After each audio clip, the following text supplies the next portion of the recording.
So Stephanie came to our zoo in 1972. She will be 52 this year. She is tied for the third oldest African elephant in North America. The median life expectancy is 39, so the oldest on record was 56, so she is doing great. We have two bears here at the zoo. We have Mitch, our black bear, who is 20 this year, and then we have Mallory, our grizzly bear, who is 31 this year.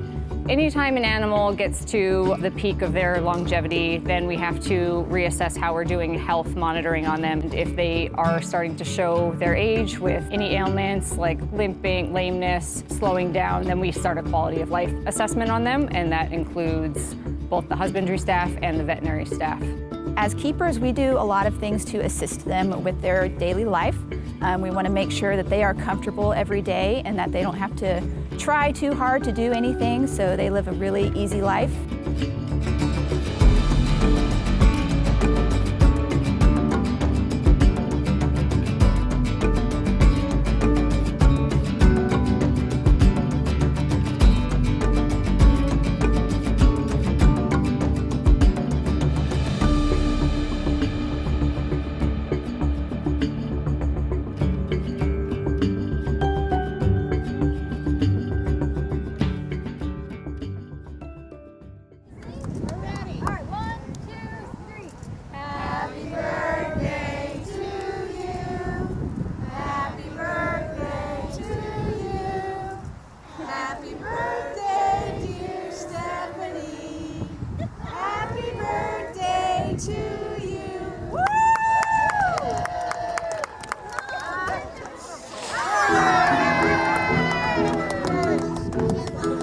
In my time spent with Stephanie, she's actually the oldest elephant that I've ever worked with.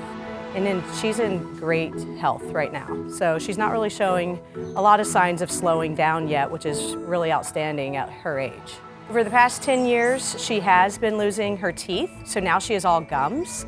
So we have been having to manage her diet and shred hay because of that tooth deterioration. When we check her teeth, she used to have holes in her teeth because they were deteriorating from the inside out, so we would just take flavored water and flush the debris that got trapped in the holes. So now that she lost a tooth, there is a gap where the gum was and the tooth met, and there's a hole there that hay and debris gets caught in. So we're still having to flush her teeth for now. So since she's lost teeth, it's only every 3 days and we don't have to check on it as frequently.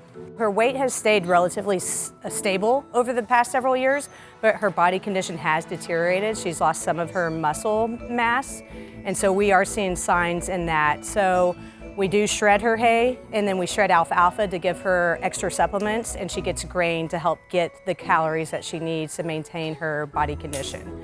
So due to her lower weight and lower body condition, she actually has great joint health at the moment because she's not overweight and putting more pressure on those joints. So with elephants, you should see 90-degree flex in their fronts and good knee bend in the back when they're walking, and she still has a great stride.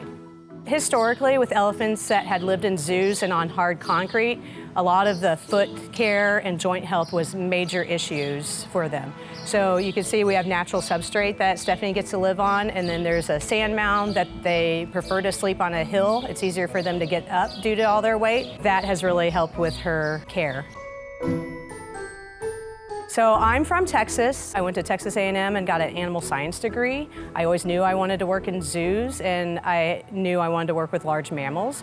So I was very lucky in my first zoo that I got an elephant position. It was at Lee Richardson Zoo in Garden City, Kansas. So I went to Fort Worth Zoo for a few years and the Dallas Zoo for 6 years with elephants there that were geriatric elephants. And then I've been here for over 7 years before the East Swatini elephants came in. I do believe that when we brought this multi-generational herd in and the new habitat with Stephanie having 5 acres and really promoting natural behavior from elephants, that has helped prolong her life. When you introduce any animal, you're watching for behavior between the fence line. And at first, she was not sure about these younger elephants. She had only lived with Cinda for over 4 decades. But after a few weeks, she started really being curious and wanting to get to know the elephants. And then after about a month and a half, we were able to put them together, and she's been great. She's been a leader for them, and those younger elephants really look up to her.